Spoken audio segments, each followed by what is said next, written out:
بسم الله الرحمن الرحيم. اللهم انفعنا بما علمتنا وعلمنا ما ينفعنا. اللهم ألهمنا مراشد أمورنا وقنا شرور أنفسنا. ربنا تقبل منا إنك أنت السميع العليم.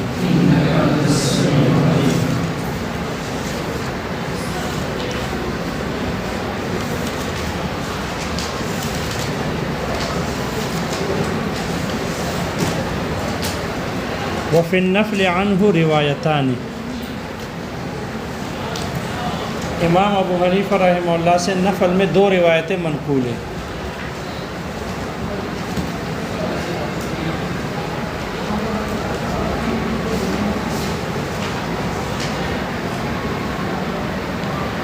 شارح کہتے ہیں ماتن کا یہ متن متعلق ہے الا فی المسافر ینوی واجبا آخر، تو ینوی واجبا آخر کے متعلق ہے.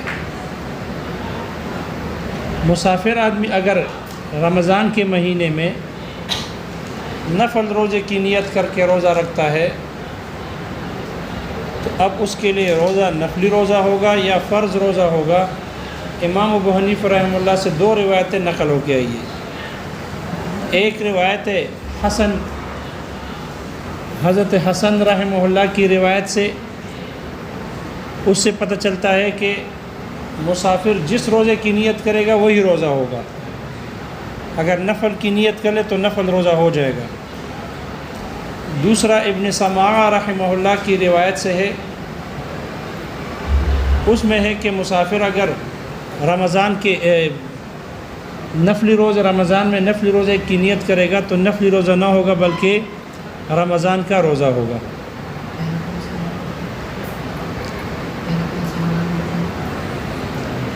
کتاب میں تھوڑا سا مطالعہ کر کے آیا کرو، بالکل شروع میں لکھا ہوا ہے. حسن ابن زیاد ان کی روایت میں ہے کہ جس کی نیت کرے گا رمضان میں، یعنی اگر نفل کی نیت کرے گا تو نفل روزہ ہو جائے گا. اور ابن سماع کی روایت میں رحمہ اللہ کی روایت میں ہے کہ اگر نفل کا نیت کرے گا تو نفل نہیں ہوگا، رمضان کی طرف سے ہوگا. اور یہی ظاہر الروایہ ہے، یہی ظاہر الروایہ ہے. شارح کہتے ہیں یہ جو دو روایتوں کا اختلاف نقل ہو کے آئے امام صاحب سے، دو روایتیں مختلف آ گئی. یہ دونوں روایتوں کا اختلاف اصل میں امام صاحب کے دو دلیلوں پر مبنی ہے، دو دلیلوں پر مبنی ہے. امام ابو حنیفہ رحمہ اللہ سے دو دلیلیں نقل کی گئی ہے. پہلی دلیل یہ ہے کہ جب مسافر کے حق میں مسافر کے لیے افطاری کی رخصت دے دی گئی تو یہ مسافر کے جب افطاری کی رخصت دے دی گئی، مسافر کے حق میں یہ رمضان کا شعبان ہو گیا.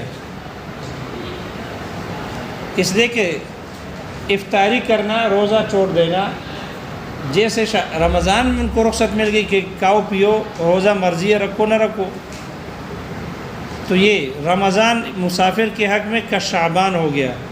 اور شعبان میں جب مسافر آدمی نفل روزہ رکھنا چاہے رکھ سکتا ہے نہیں رکھ سکتا؟ اگر شعبان میں کوئی نفل روزہ رکھے تو رکھ سکتا ہے.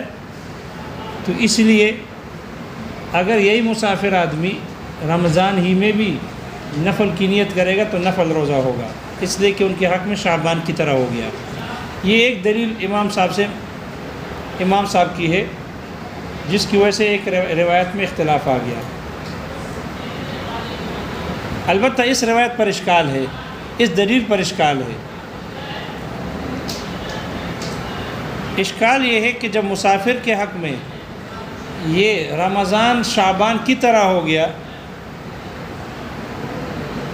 اور نفل کی نیت کرنے سے نفل روزہ ہو جائے گا، تو پھر اس کا مطلب یہ ہے کہ جب یہ شعبان کی طرح ہو گیا تو اب مسافر کے حق میں رمضان کے لیے رمضان کا نفس وجوب نہیں پایا گیا. تو مسافر آدمی اگر سفر کے دوران عزیمت پر عمل کرتے ہوئے رمضان کے روزہ رکھ کے تو پھر اس کا روزہ نہیں ہونا چاہیے رمضان کا، اس لیے کہ ان کے حق میں تو یہ رمضان شعبان کی طرح ہے۔ جب شعبان کی طرح ہے تو رمضان کا نفس وجوب نہیں پایا گیا، جب نفس وجوب نہیں پایا گیا تو اب اگر وہ وجوب ادا کرے گا عزیمت پر عمل کرتے ہوئے تو مسافر کی طرف سے رمضان کا روزہ ہونا چاہیے نہیں ہونا چاہیے؟ نہیں ہونا چاہیے۔ حالانکہ اگر مسافر آدمی عزیمت پر عمل کرتے ہوئے سفر میں رمضان کا روزہ رکھنے کی ارادہ کرے اور روزہ رکھے تو رمضان کا ہو جائے گا۔ اشکال سمجھ میں آ گیا؟ اس کا جواب دیا ہے کہ یہ مسافر کے حق میں شعبان رمضان کا مہینہ شعبان کی طرح ہونا یہ صرف نفلی روزے کے حق میں ہے، شعبان کی طرح ہو گیا، بعین ہی شعبان نہیں ہوا کہ اب رمضان کا نفس وجوب ہی نہیں پایا گیا۔ اب اگر وہ رمضان ہی کی نیت سے روزہ رکھنا چاہے تو نفس وجوب نہ ہونے کی وجہ سے وجوب ادا بھی نہ ہو، یہ مطلب نہیں، بلکہ صرف نفلی روزے کے حق میں ان کے لیے یہ رمضان شعبان کی مانند ہو گیا، بعین ہی شعبان نہیں ہے، بعین ہی شعبان نہیں۔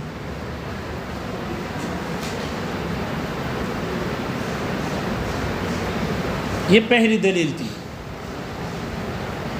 جس سے حضرت شیخ حسن ابن زیاد رحمہ اللہ نے استدلال کیا اور کہا کہ مسافر کے لیے نفل روزہ رکھنا درست ہے، اس لیے کہ شعبان رمضان کس کی طرح ہو گیا؟ شعبان کی مانند ہو گیا۔ دوسری دلیل امام صاحب سے جو نقل ہے امام صاحب کی ہے وہ یہ کہ مسافر کے لیے جب افطاری کی رخصت دے دی گئی اس لیے رخصت دی ہے تاکہ وہ اس کو اپنے دنیائی منفعات میں استعمال کر لے، یعنی بدنی راحت حاصل کرنے کے لیے اس کو اس رخصت کو صرف کر دے، بدنی راحت حاصل کرنے کے لیے۔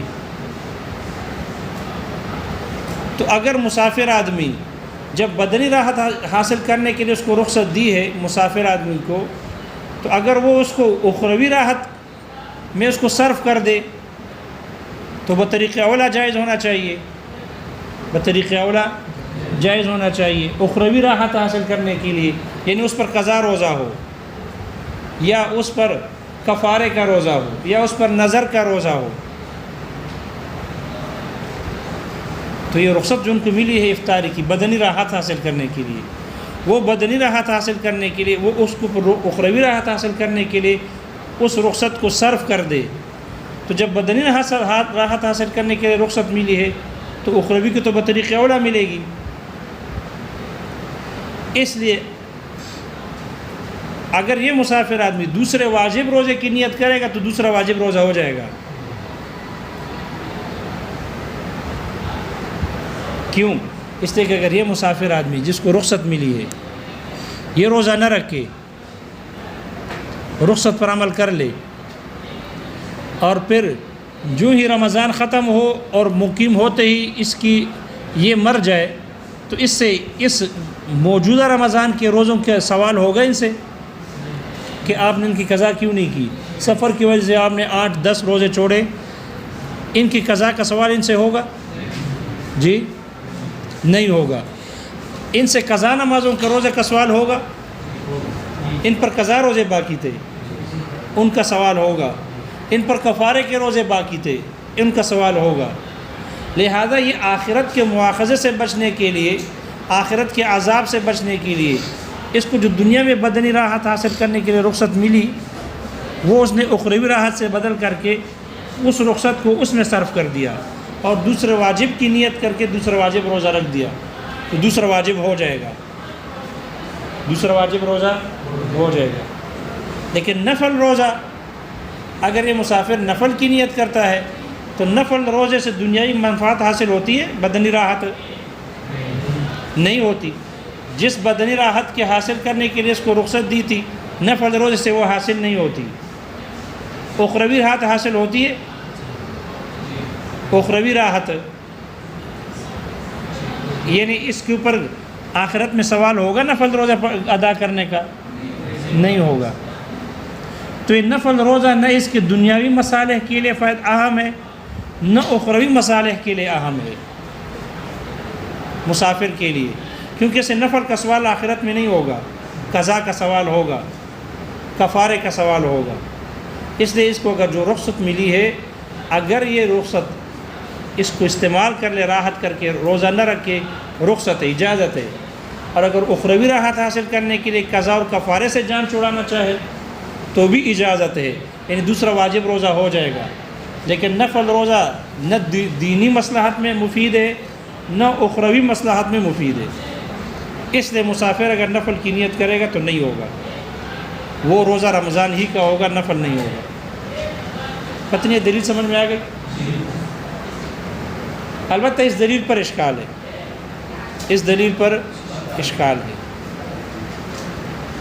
اشکال یہ ہے کہ شارع نے کہا کہ نفل روزہ نہ دینی مصلحت میں اہم ہے نہ اخروی مصلحت کے اعتبار سے ان کے لیے اہم ہے، یہ بات درست نہیں۔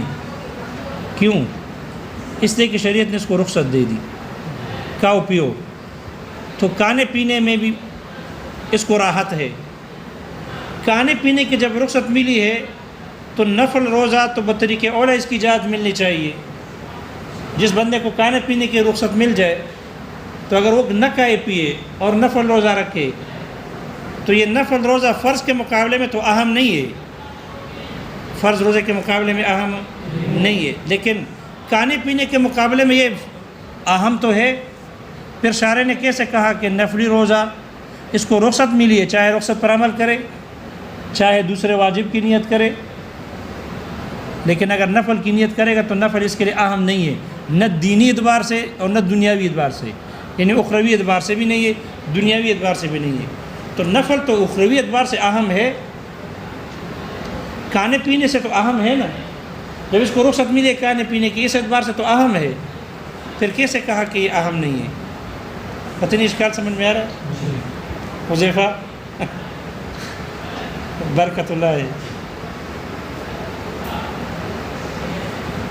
اس لیے نفل کے بارے میں شارع کا یہ کہنا کہ نفل نہ دنیاوی اعتبار سے اہم ہے نہ آخرت کے اعتبار سے اہم ہے، یہ بات ٹھیک نہیں ہے۔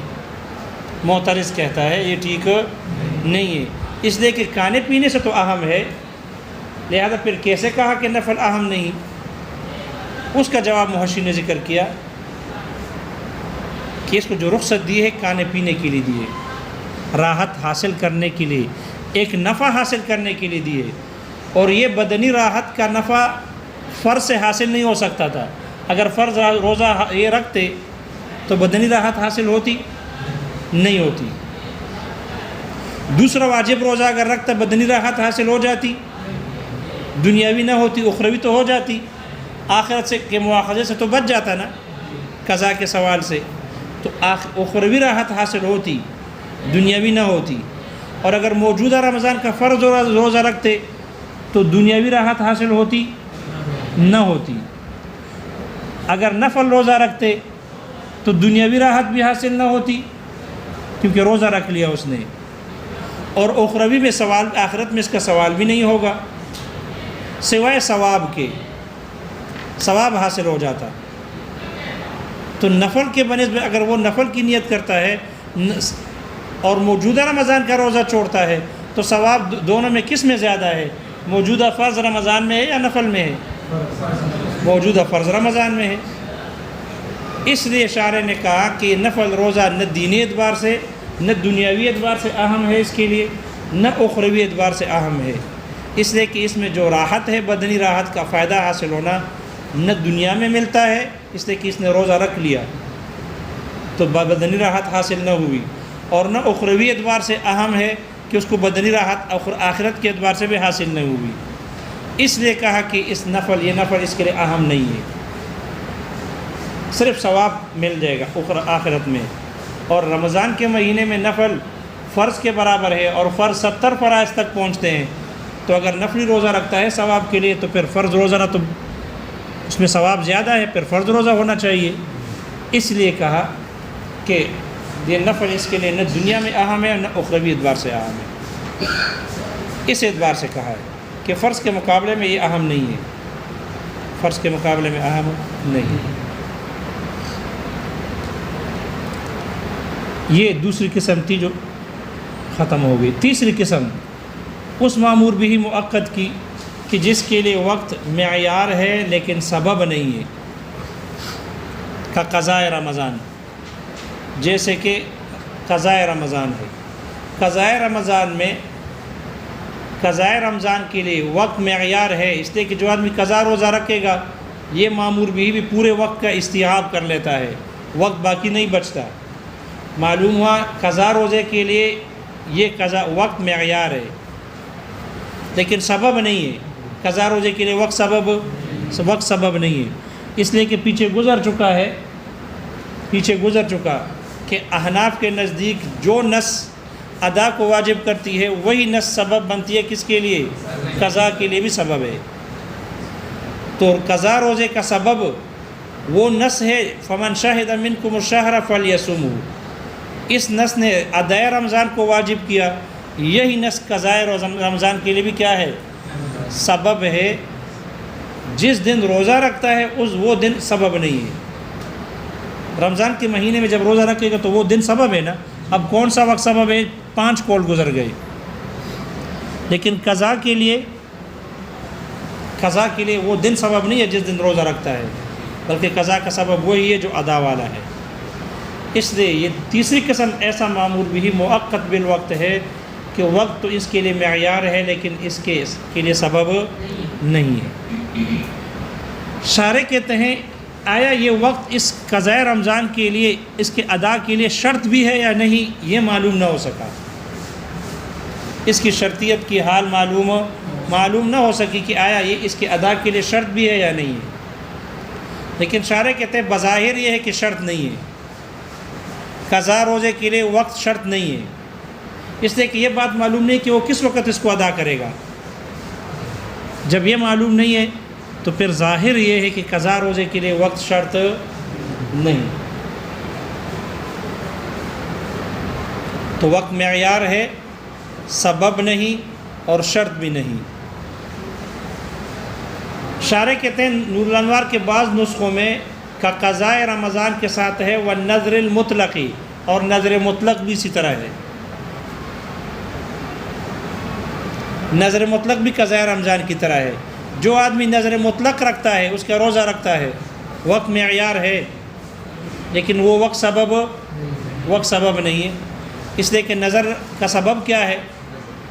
نظر ماننا، وَلْيُوفُوا نُذُورَهُمْ، یہ نص ادا کو واجب کرتا ہے، تو نظر مطلق کا سبب وَلْيُوفُوا نُذُورَهُمْ ہے، جس دن نظر کا روزہ رکھتا ہے وہ دن سبب نہیں، تو نظر مطلق بھی قضاء رمضان کی طرح ہو گیا، وقت کے معیار ہونے میں اور وقت کا سبب نہ ہونے میں نظر مطلق یہ قضاء رمضان کی طرح ہو گیا۔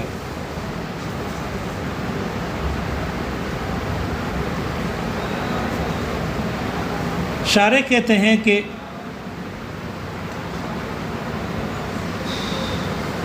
مصنف نے متن میں نظر کے ساتھ قید لگا دی مطلق کی، والنظر المطلقی، یہ مطلق کی قید نہیں لگانی چاہیے تھی۔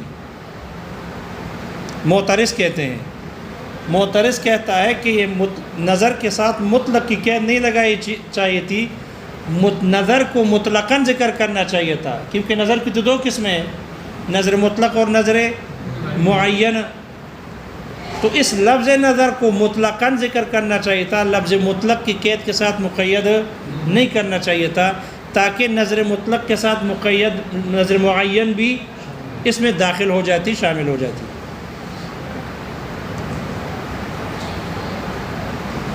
اس کا جواب، اس اعتراض سوال کا جواب شارح نے ذکر کیا کہ نہیں، نظر کے لفظ کو مطلق کے قید کے ساتھ مقید کیا تاکہ نظر مطلق معین داخل نہ ہو، اس لیے کہ نظر معین ان احکامات پہ تو نظر مطلق کے ساتھ شریک ہے، ان 2 حکموں میں نظر معین نظر مطلق کے ساتھ شریک ہے، وقت کے معیار ہونے میں، اور وہ وقت اس نظر معین کے لیے سبب نہ ہونے میں، نظر معین نظر مطلق کے ساتھ شریک ہے، لیکن بعض احکامات میں نظر معین نظر مطلق کے خلاف ہے۔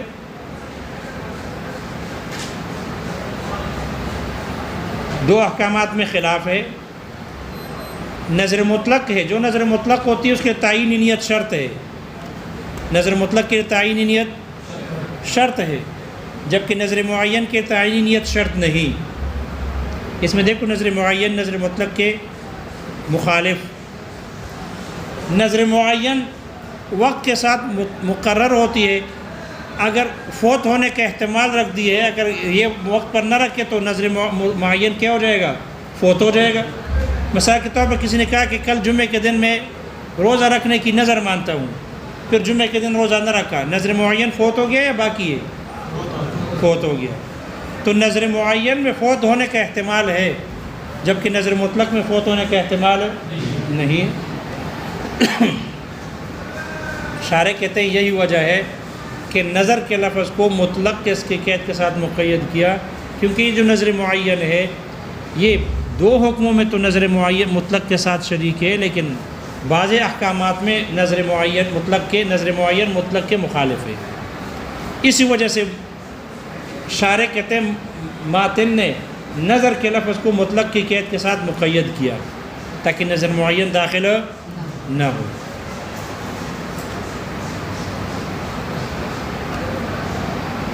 پھر اس پر سوال ہوگا کہ اگر نظر معین اس تیسری قسم میں بھی داخل نہیں تو پھر یہ دوسری قسم میں داخل ہوگا۔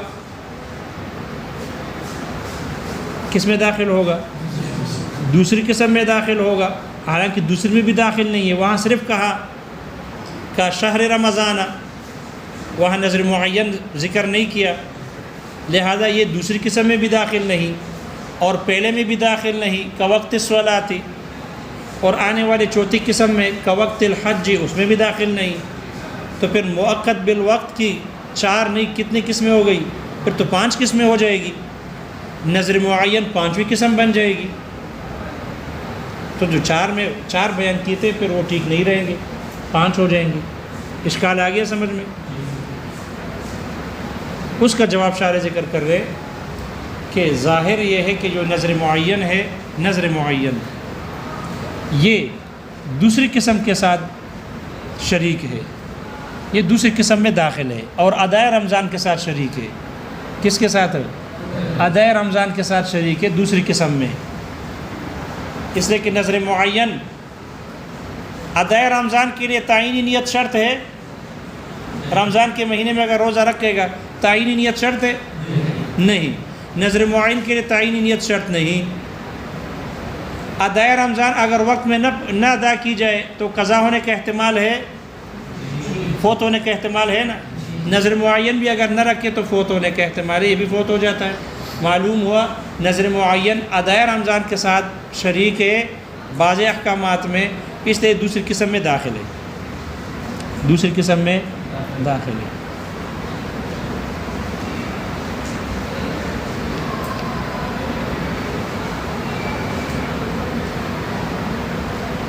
ادائے رمضان کے لیے وقت سبب ہے، ادائے رمضان کے لیے وقت سبب ہے، اور وقت معیار بھی ہے، اور وقت معیار بھی ہے، وقت سبب بھی ہے۔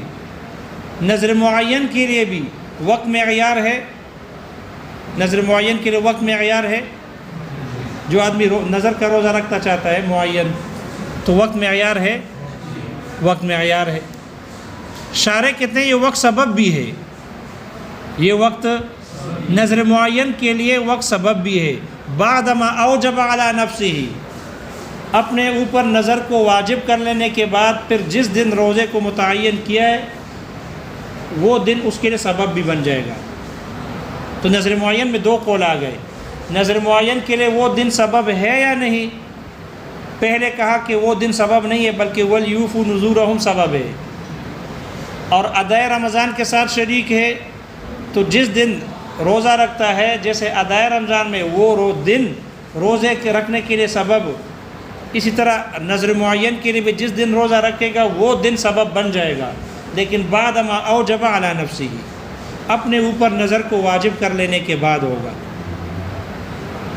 اگرچہ شارح کہتے ہیں اصولین نے کہا ہے کہ نظر معین کے لیے سبب وقت نہیں ہوتا، وَلْيُوفُوا نُذُورَهُمْ ہے، لیکن یہ نظر معین کے لیے اپنے اوپر نظر واجب کرنے کے بعد پھر اس دن کو سبب بھی بنایا، تو اگر وقت سبب بن جائے تو پھر یہ نظر معین دوسری قسم میں داخل ہو جائے گی ادائے رمضان کے ساتھ، اس لیے مستقل پانچویں قسم نہیں بنے گی، دوسری قسم میں داخل ہو جائے گی۔ یہی وجہ ہے شارح کہتے ہیں نظر معین ادائے رمضان کے ساتھ بھی شریک ہو گئی بعض احکامات میں، اور قضاء رمضان کے ساتھ بھی شریک ہو گئی بعض احکامات میں۔